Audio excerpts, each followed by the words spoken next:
జ్యోతిష్య శాస్త్రం ప్రకారం ఈ నవంబర్ 18వ తేదీ సోమవారం రోజున తులారాశి వారు ఎటువంటి శుభ అశుభ ఫలితాలను పొందుతారో తెలుసుకోవాలంటే ఈ వీడియోని స్కిప్ చేయకుండా పూర్తిగా చూడండి.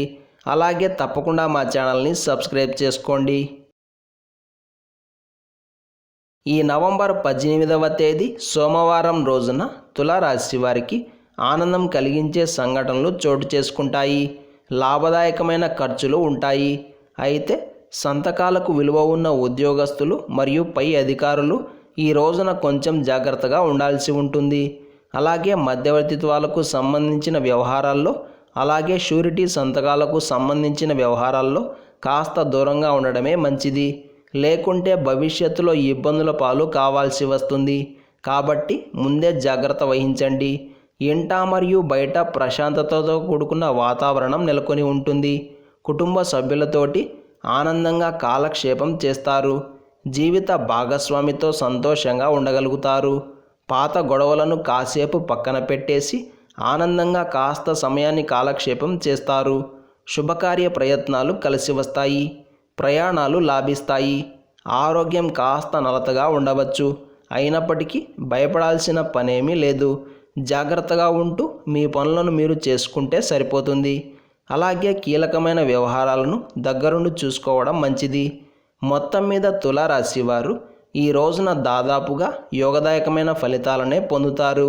ఈ సోమవారం రోజున తులారాశి వారు ముదురు ఆకుపచ్చ రంగు దుస్తులను ధరించకండి.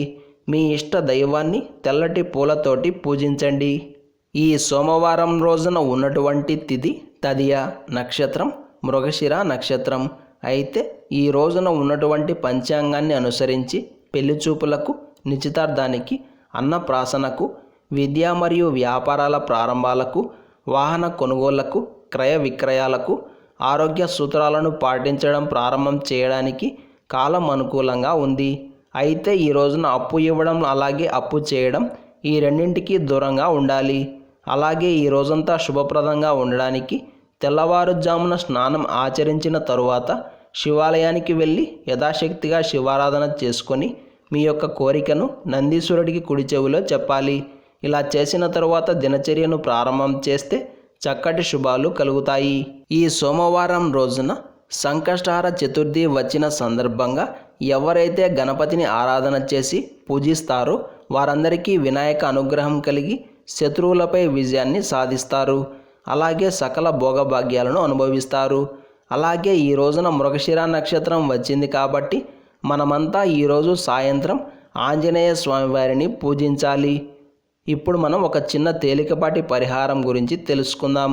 వివాహం ఆలస్యం అవుతోందని బాధపడేవారు ప్రతి శుక్రవారం దుర్గాదేవి ఆలయానికి వెళ్ళి 2 తమలపాకుల మీద 2 ప్రమిదలు పెట్టి ఒక్కో ప్రమిదలో జంటవత్తులు వేసి ఆవు నెయ్యితో కానీ లేదా నువ్వుల నూనెతో కానీ దీపాలు వెలిగించాలి. ప్రతి శుక్రవారం ఈ మాత్రం పరిహారం చేస్తే చాలు. వివాహం కాని వారికి వెంటనే పెళ్లి జరుగుతుంది. ఈ వీడియో మీకు నచ్చినట్లయితే తప్పకుండా లైక్ చేయండి, షేర్ చేయండి.